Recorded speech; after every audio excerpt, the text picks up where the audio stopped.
नमस्कार दोस्तों। आज हम आधुनिक भारतीय इतिहास के एक बहुत बड़े घटनाक्रम के बारे में बात करने जा रहे हैं और वो घटना है बंगाल का विभाजन। दोस्तों, बंगाल का जो विभाजन हुआ था वो 1905 में हुआ था। गवर्नर जनरल, भारत के तत्कालीन गवर्नर जनरल लॉर्ड कर्जन ने बंगाल के विभाजन को एग्जीक्यूट किया था। 1905 में कर्जन द्वारा किए गए इस विभाजन का जो मेन एम था, जो मुख्य लक्ष्य था, वो भारतीय राष्ट्रवाद की भावना को कमजोर करना था। इसके पीछे का जो कारण था वो ये था कि बंगाल की जो प्रेसिडेंसी थी वो उस वक्त की जो है सबसे बड़ी प्रेसिडेंसी थी। इसमें पश्चिमी और पूर्वी बंगाल सहित बिहार और उड़ीसा भी शामिल थे। हालांकि इसमें असम नहीं था। असम बंगाल से 1874 में ही अलग हो गया था।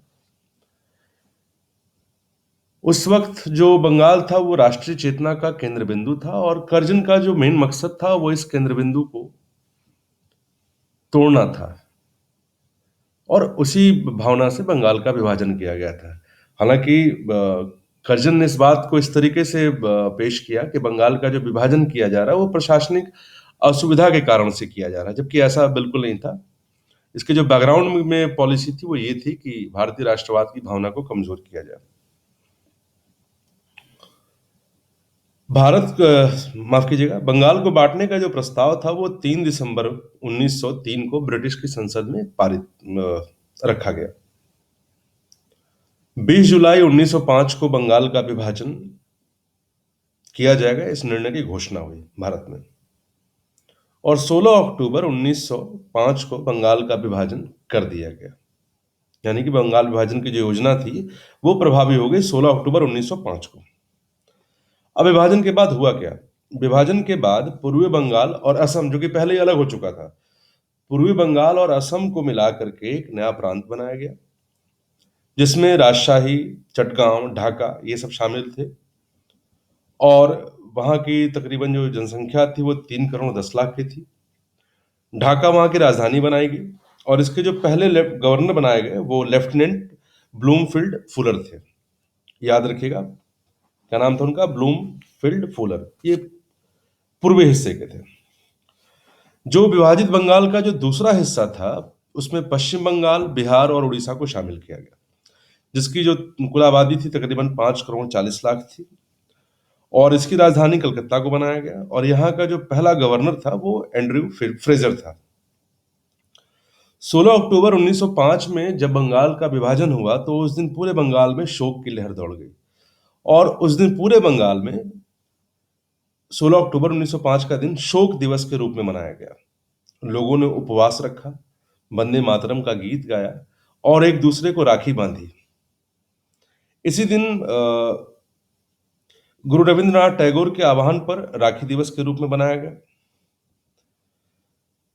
कांग्रेस के बनारस अधिवेशन में, जो कि 1905 में हुआ था, स्वदेशी और बहिष्कार आंदोलन का अनुमोदन किया गया। स्वदेशी और बहिष्कार आंदोलन का प्रचार समूचे देश में करने का कार्य तिलक, लाला लाजपत राय और अरविंद घोष ने किया।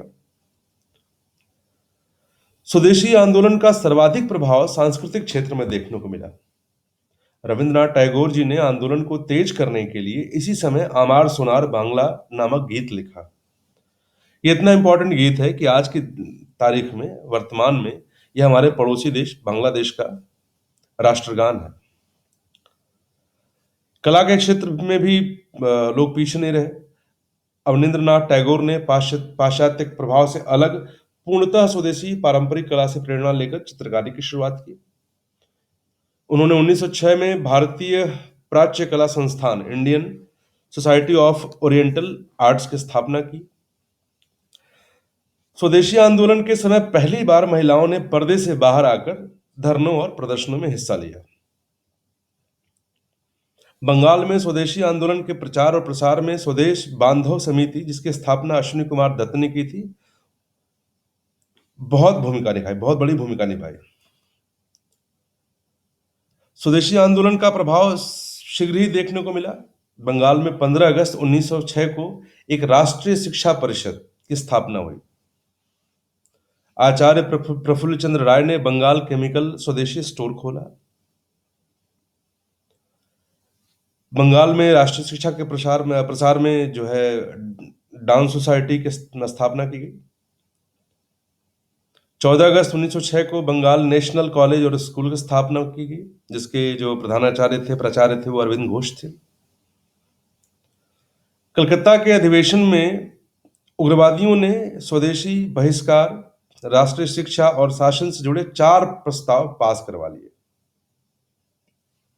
1906 में कलकत्ता के कांग्रेस अधिवेशन की अध्यक्षता करते हुए दादा भाई नौरोजी ने पहली बार स्वराज की मांग प्रस्तुत की। तो दोस्तों, इस तरीके से हम ये देखते हैं कि बंगाल का जो विभाजन था, उसके बाद बहुत सारी क्रांतिकारी गतिविधियां, बहुत सारे आंदोलन कह सकते हैं, वो शुरू हुए।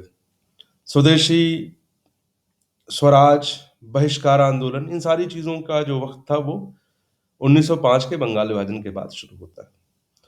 तो दोस्तों, इसमें कुछ पॉइंट्स याद करने लायक हैं। पहला पॉइंट है कि बंगाल का जो विभाजन हुआ वो 1905 में हुआ। 1905 में ही जो कांग्रेस का अधिवेशन हुआ था, वो अधिवेशन कहाँ हुआ? वो अधिवेशन 1905 का बनारस में हुआ। और अध्यक्षता किसने की थी? 1905 के